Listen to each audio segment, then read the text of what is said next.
ஜெய் ஸ்ரீராம். நாம் ஏழாவதாக பார்க்க போகும் தலைப்பு தசரதர், ஸ்ரீராமர், பரதன், லக்ஷ்மணர் நால்வருக்குள் உள்ள பாசம்.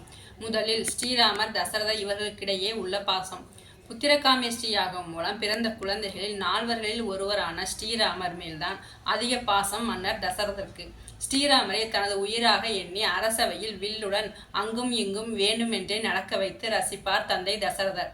ஒரு நாள் அரசவைக்கு வருகை தந்த விஸ்வாமித்திரர், நான் ஒரு யாகம் செய்ய இருப்பதாகவும் எனது யாகத்திற்கு இடையூறாய் இருப்பவர்களை அழிப்பதற்காகவும் உன் கரிய செம்மல் ராமனை தருவாய் என்று கேட்க, தசரதன் அதிர்ச்சி அடைந்து, நான் வேண்டுமானால் உதவிக்கு வருகிறேன் என்று கூற, விஸ்வாமித்திரர் ராமர்தான் வர வேண்டும் என்று கோபமாக கூற, குலகுரு வசிஷ்டரும் ராமரை அனுப்பி வைத்தால் நீ என்னென்ன செய்வாயோ அதைவிட நல்லதெல்லாம் ராமருக்கு கிட்டும் என்று கூற, அனுப்ப மனமில்லாமல் வேறு வழியின்றி தனது பாசமகனான ஸ்ரீராமரை விஸ்வாமித்திரருடன் அனுப்பி வைக்கிறார் தசரதர்.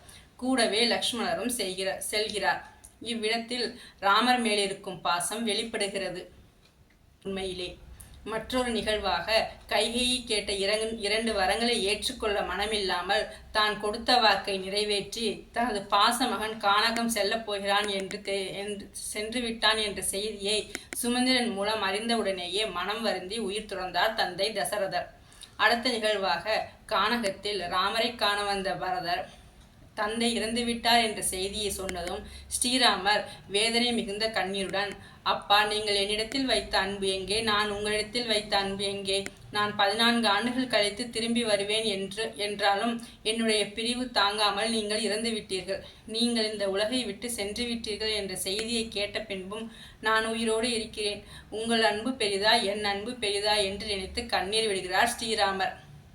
அம்பாரியாய் ஏற்றிக்கொண்டு அன்று சென்ற ஊர்வலம் தந்தையின் அணைப்பிலே கிடந்ததும் ஓர் சுகம். வளர்ந்ததும் நாம் அனைவரும் தீவாய் போய் விடுகிறோம். தந்தையின் பாசத்தை எங்கே காண்கிறோம்? நமக்கெனவே வந்த நண்பன் தந்தை. இவ்வாறு ஸ்ரீராமர் தந்தையை நினைத்து கண்ணீர் விடுகிறார். அடுத்ததாக ராமர் லக்ஷ்மணர் பாசம். கைகேயின் வரத்தின்படி ராமர் வனவாசம் செல்ல தயாராக நின்று கொண்டிருக்க, லக்ஷ்மணரும் தவக்கோலத்துடன் வந்து நிற்க, ஸ்ரீராமர், நான் கானகத்திற்கு செல்கிறேன்.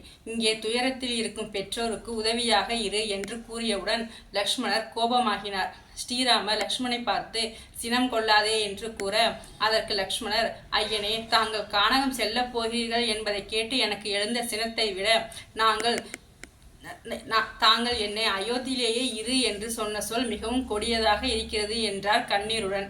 இதை கேட்ட ராமர் உள்ளம் நிகழ்ந்து மனம் உருகி கண்ணீர் சொரிந்தார். லக்குனின் பாசம் ராமரை அசையா நிலைக்கு ஆளாக்கின. நம்மை போல் நெஞ்சம் கொண்ட அண்ணன் தம்பி யாரும் இல்லை. தன்னை போல என்னையும் எண்ணுகிற நீயும் நானும் இரண்டாய் மாற வாய்ப்பே இல்லை. இந்த நேசமும் பாசமும் எந்நாளும் வாழும். அடுத்த நிகழ்வாக கானகத்தில் ஸ்ரீராமரை எந்த ஆபத்தும் நெருங்காமல் இருக்க, உண்ணாமலும் இரவு பகல் பார்க்காமல் உறங்காமலும் பாதுகாக்க வேண்டும் என்பதற்காக பலா அதிபலா என்ற 2 மந்திரங்களை கற்றதின் பலனாக அதை பயன்படுத்தி ஸ்ரீராமரை பாதுகாத்தார் லக்ஷ்மணர். இதிலிருந்து இருவரின் பாசம் இன்னும் அதிகமாக வெளிப்படுவதை நாம் உணரலாம். அடுத்ததாக ராமர் பரதனுடைய பாசம். அரசவையில் தன் அன்னை செய்த செயலை எண்ணி வெட்கப்பட்டு வேதனைப்படுகிறேன் என்று கூறி, இப்போதே கானகத்திற்கு சென்று அண்ணன் ஸ்ரீராமரை அழைத்து வந்து முடிசூட்டுவேன். இல்லை என்றால் அண்ணனுடையே காட்டில் இருந்து தவம் செய்வேன். இல்லை என்றால் என் உயிரை மாய்த்து கொள்வேன் என்று கூறி கானகத்திற்கு கிளம்புகிறார் பரதன். இதை கேட்ட அரசவையில் உள்ள அனைவரும் பரதனின் சகோதர பாசத்தை எண்ணி புகழ்ந்தனர். கானகத்திற்கு சென்று அண்ணன் ஸ்ரீராமரை சந்தித்து தாங்களே வந்து அயோத்தியின் அரசராக வேண்டும், இல்லை என்றால் இப்போதே உயிர் துறப்பேன் என்று கூற, ஸ்ரீராமரும் தந்தையின் சொல்லுக்கு கீழ்ப்படிந்து நான் 14 ஆண்டுகள் முடிந்து அயோத்தி திரும்புவேன்.